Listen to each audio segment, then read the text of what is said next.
첫 번째, 엘리베이터 설치 현장에서 이상한 소리나 누군가가 밑에서 나를 부르고 있으면 절대 그 소리에 반응을 하지 말 것. 두 번째, 엘리베이터를 설치할 때는 건물 밑에서부터 옥상 끝까지 하나의 통로로 쭉 이어져 있는데 이때 꼭대기층에서 밑을 가만히 주시하고 있으면 안 된다고 합니다. 세 번째, 야간 작업 중 오더는 무전 호출로만 받을 것.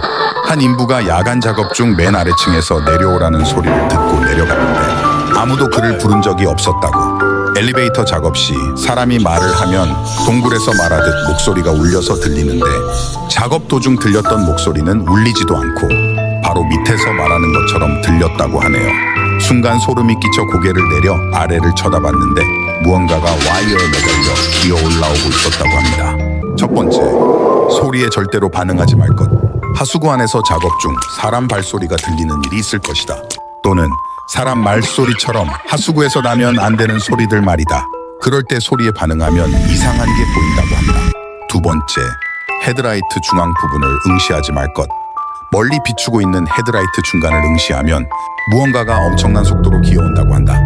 뇌가 만드는 환각일 거란 추측이 있지만 같은 장소에서 서로 다른 사람이 비슷한 인상착의를 목격하기도 했다고 한다. 세 번째, 단독주택 기준 머리가 긴 사람이 없는데도 불구하고 하수구에서 긴 머리카락이 계속해서 나온다면 작업을 중단할 것. 금기사항을 어기고 내시경 카메라로 하수구를 확인한 사람이 있었는데 하수구 안에서 기괴하게 생긴 사람의 눈을 봤다고 한다. 첫 번째, 와류가 생기는 곳에 풀이 자라지 않으면 가지 말 것. 와류에 돌고 있는 시신을 수습하고 다시 올라오려고 할 때 밑에서 올라가지 못하게 누군가 시신을 잡는다고 한다. 그때 밑을 보면 사람 얼굴 여러 개가 바닥에서 자신을 보고 있다고 한다. 두 번째, 저수지 작업은 딱 2시간만 할 것. 유가족의 간곡한 부탁에 2시간 이상 작업을 했는데 물속 깊은 곳에서 사람이 손을 흔들었다고 한다. 그리고 그 장소에서 시신이 발견되었다고. 세 번째, 작업할 때 누가 발을 잡으면 그날은 작업을 하지 말 것. 보통 그런 경우엔 쳐다도 보지 않고 나오는데 발을 쳐다보면 자신들이 찾는 사람이 발을 당기고 있고 그 아래엔 무언가가 그 사람을 다시 잡고 있는 모습이 보이기도 한다고. 그럴 땐 작업을 중단하고 다음 날 다시 가면 발을 잡는 느낌이 없다고 한다. 첫 번째, 버스에 붙어서 같이 달려오는 귀신이 있을 경우 절대 문을 열어주지 말 것. 그래도 계속 따라온다면 정류장에 버스를 세운 뒤 문을 열지 말고 승차 거부와 안내를 해야 합니다. 이때 따라오는 귀신은 바뀔 확률이 높다고 하죠. 두 번째, 멀리서 손을 흔드는 손님이 있을 경우 꼭 인사를 받아주고 손을 흔들 것. 만약 받아주지 못할 경우 첫 번째 방법의 귀신과 동일하게 달려오기 때문에 꼭 인사를 해줘야 합니다. 세 번째, 자리를 계속 여기저기 옮기는 승객이 있을 경우 경고할 것. 그래도 계속 옮길 경우 승차 거부 안내 후 내리도록 지시해야 합니다.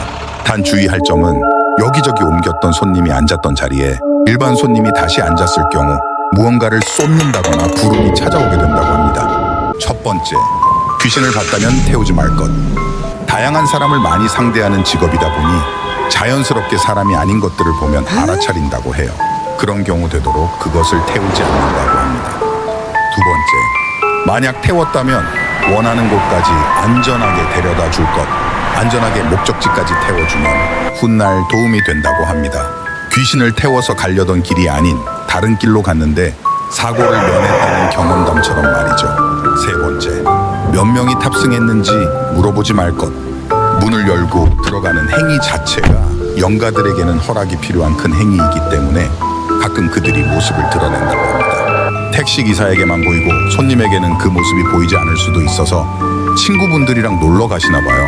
등의 말들은 금기라고 합니다. 첫 번째, 승무원들이 잠을 자는 벙커에 들어갔을 때 혼자 들어갔음에도 불구하고 끝에 있는 벙커에서 누군가가 커튼 사이로 날 쳐다보고 있다면 절대 그것과 눈을 마주치지 말 것. 혹은 아는 척을 하지 말 것.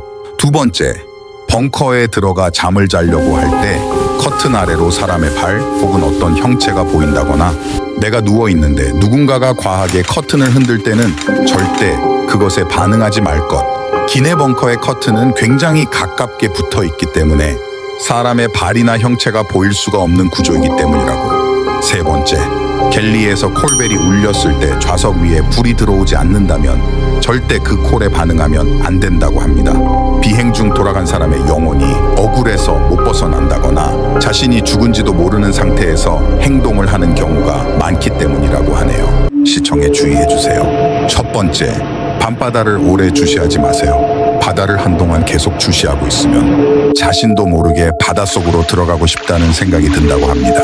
또 하나는 검은 머리의 여자가 물 위로 얼굴만 쏙 나왔다가 다시 물에 들어가기를 반복하고 있다고 합니다.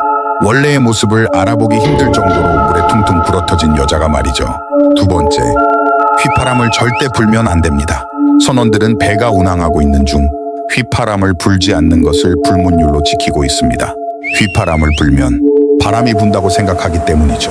바람은 옛날이나 지금이나 뱃사람들에게 있어서 가장 무서운 존재입니다. 세 번째, 생선을 먹을 때 절대 뒤집어 먹으면 안 됩니다. 생선은 배와 생김새가 비슷해 뒤집어서 먹으면 배가 뒤집힌다고 믿고 있습니다. 선상생활에서만큼은 절대 용납되지 않는 행위라고 합니다.